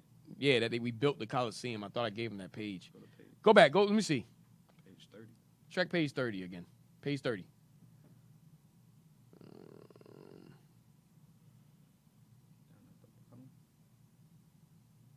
Go down. Yes. Yep. All right. Yeah, read that. The Senate, the procession. The procession ascended the Capitol, where, according to usage, it halted till the leader of the rebellion had been scourged and executed. Mm-hmm. The Senate adjudged this punishment to Simon Gioris. John of Gascala was sentenced to perpetual imprisonment, and the rest of the captives were employed in various public works. Remember, he sold us as slaves, and he put us in various public works. Read. Amongst others, the Colosseum built by Vespasian was, according to a late Christian tradition, mostly reared by Jewish labor.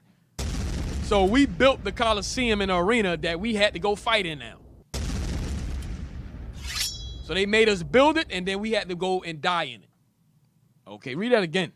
Amongst others, the Colosseum, built by Vespasian, was, according to a late Christian tradition, mostly reared by Jewish labor. So it's reared by us, man. We built that. All right, now go back to the other page before we close out. That where we's at, history, Henry Greats. Yep, I think you was, read that again. And what was the work of the merciful Titus? No, you go down. Yeah, you further down. Go down. Yes, read thus at Caesarea. Thus at Caesarea, 2,500 brave Judean youths perished in this manner to celebrate the birthday of Domitian. To celebrate the what? Birthday of Domitian. They always destroyed us on their birthdays. You had Pharaoh that did it. You had John the Baptist got beheaded on Herod's birthday. Okay. You had Antiochus. Okay, he was destroying us on his birthday. And now here you go again with the Rome. It was always on their birthdays that they destroyed us, that they was killing us. All right, read that again. Thus at Caesarea, 2,500 brave Judean youths perished in this manner to celebrate the birthday of Domitian, read, the brother of the conqueror. And at Caesarea Philippi on Mount Hermon, the residence of King Agrippa, this terrible spectacle was renewed before the eyes of that monarch and of the princess Berenice. Vespasian's birthday was honored in the same way at Berytus. So his birthday was honored in the same way. Go ahead. the sand of the arena being literally soaked with Judean blood. Damn. That's how they honored their birthdays, man. Soaked with our, their birthday was celebrated, soaked with our blood. Read. In fact, the gentleness and humanity of Titus were strangely displayed in all cities of Syria by a repetition of these barbarities. The Judean communities in Syria, Asia Minor, Alexandria, and Rome very nearly shared the fate of their brethren in Judea. Go ahead. For the war had aroused the hatred of the entire go ahead. Heathen world against the unfortunate children of Israel. Read. A hatred which was fanatical in its intensity, its object being the entire destruction of the whole race. That's what they want to do, destroy all of us. Perpetual hatred. Perpetual hatred. Read on before we end. Titus's inmost feelings must have coincided with those of his people. But strange to say, his love for Berenice, so deeply implanted in his heart, made him, upon one occasion, extend his mercy to her race. So that was Berenice when it said the last couple pages that we read. That was Berenice. Go ahead. When he approached the city of Antioch, the whole populace turned out to meet him and demanded nothing less than the expulsion of the Judean colony. But Titus replied that the Judeans, having no country left to them, it would be inhuman to expel them from Antioch. They had no retreat. He even refused sternly to cancel their existing privileges. The Alexandrian Judeans also were left undisturbed in their adopted city. All right, so we're going to end it there. All right. So all praises. So next show, we're going to finish up with Titus and how they treated us after the war. And also what happened to Titus. With the Most High still punished Titus for what he did. Okay, so we're going to go into that also next show, Life Lasts. All right, Lord's will Life Lasts. Off Sabbath. Hey, Israel, let's give the leadership a hand for that class. All praise the Most High. Great information. All praise the Lord. All right, Israel, make sure you subscribe to us on YouTube, okay? Subscribe to Our Hidden History Radio on YouTube. Hit the notifications button so you know when we go live, all right? Also, subscribe to our Philly pages, IUIC Philadelphia and IUIC Philadelphia in the Classroom to get the latest content from the captain and officers of IUIC Philly.